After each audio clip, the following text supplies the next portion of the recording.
Okay, so this is a problem many in the city deal with. Imagine this is your house here, and then right next door, they're putting in a gigantic condo. You got a problem with it. Well, the Ford government may have just made it more difficult to deal with that problem. The Ford government has shut down a support center that helped navigate the land dispute process. The Ontario government closing down the local Planning Appeals Support Center. What it does is help people understand and navigate the often complex land use planning and appeal process. So a developer decides to put up a 60-story building beside your house, and you don't like the outcome from the municipal approval process. I don't want that building next to my house. You don't want that building next to your house, but the municipality approves it.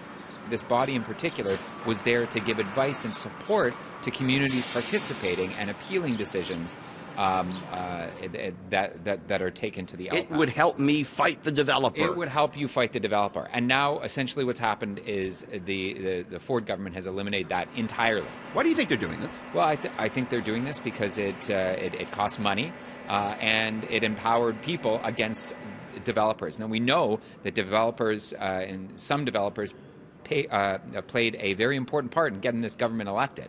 The government turned down a request for an interview on this, but a statement from the Ministry of the Attorney General reads, quote, "We have had to make tough decisions about programs across the province, including winding down the local Planning Appeal Support Center by summer 2019. The statement goes on to read, quote, "We have also seen a low demand for services provided by the center, which only receives about 3 inquiries each day." Government may say, and rightfully so, listen, we were elected on this platform of cutting money, getting the books in order. So what's wrong with looking to save a few bucks? Well, there's nothing wrong with looking to save a few bucks if it doesn't start impacting the level of service. And the community fought for years to get this service, to ensure that they had support so that they weren't being outgunned, outbought, or out deep-pocketed, whatever it is, so that they weren't just being steamrolled over by developers.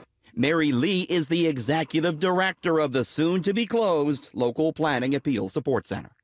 How do you feel about this getting shut down, Mary? It's disappointing. It was a lot of hard work to get the center up and running, but at the same time, this is it's the government's prerogative to make these decisions, and and that's the way it is.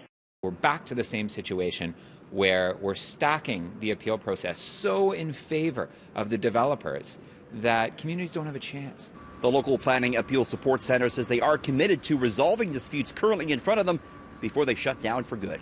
Richard Southern, City News.